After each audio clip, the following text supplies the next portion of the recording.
바로 시작하도록 할게요. 오늘 71페이지 지난 시간에 제가 질산화까지 설명드렸고 오늘은 인해순환과 황해순환과 그 다음에 에너지 흐름 마무리 짓고요. 물질순환 마무리 짓고 문제를 간단하게 풀어보고 그 다음에 진도를 나가도록 할게요.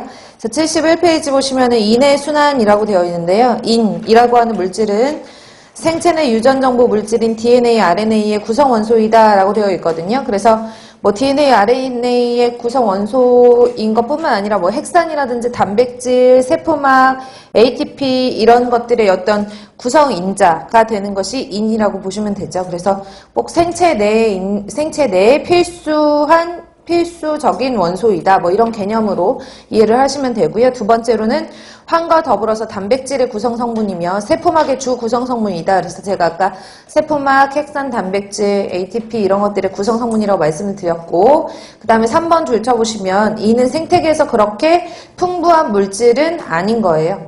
이는 그렇게 생태계에서 풍부한 물질은 아니다.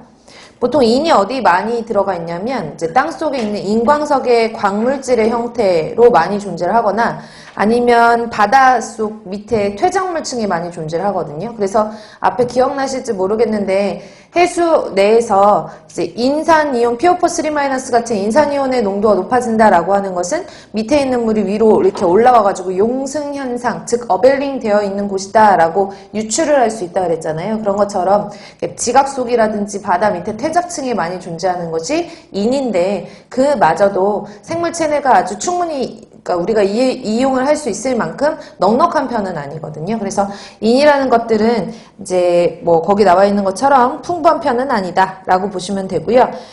그래서 이거를 나중에 미생물에 대해서 배울 때 우리가 이제 제한기질이라는 말을 쓸 거예요. 그래서 그 부분에 대해서 봐두셨을 때, 인이 많이 필요한 것들은, 많이 풍부한 물질은 아니구나, 라는 정도만 봐두시고요. 인이 순환되는 경로를 보시면은, 밑에 보시면 암석 속에 함유되어 있다가, 주로 이제 인광석 등의 암석 속에 함유되어 있다가, 풍화작용이나 침식작용에 의해서 용해되어서 녹아가지고 인산염을 형성을 하고요.